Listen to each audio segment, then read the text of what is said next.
In this video today, I'll be discussing one of the four modes of prokaryotic transcriptional regulation. The mode I will be talking about is positive repressible regulation.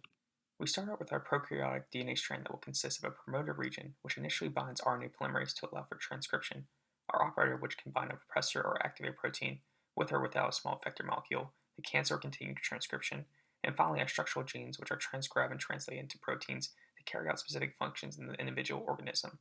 These structures together are known as the operon.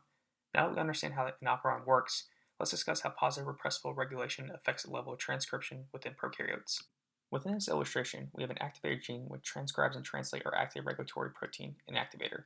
In the absence of our small effector molecule, our active activator protein is able to bind to our DNA operon, the DNA binding site, allowing for RNA polymerase to accurately recognize where to attach on the operon and continue through transcription.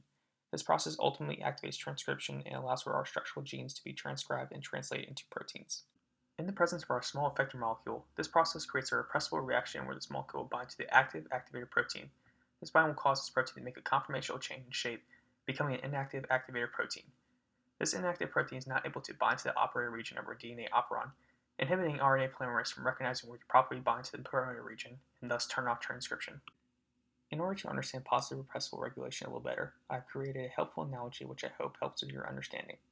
Within our analogy, we have our paperboy on a bike who will represent our activator regulatory protein, a feisty neighborhood dog representing our small effector molecule, a recipient named Robert who represents our RNA polymerase, Robert's house, which is our transcription pathway, and lastly Robert's morning coffee, which is our translated protein products from our transcribed structural genes.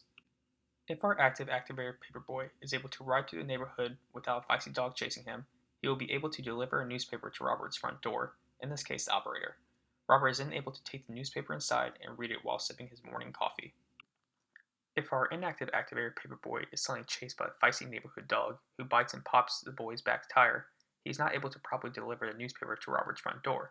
This causes Robert to become confused as to why he hasn't received his morning paper, which ultimately inhibits Robert from sitting down to read his paper while sipping his morning coffee. Thank you for taking time to watch this video, and hope this information and my analogy has helped your understanding of positive repressible regulation.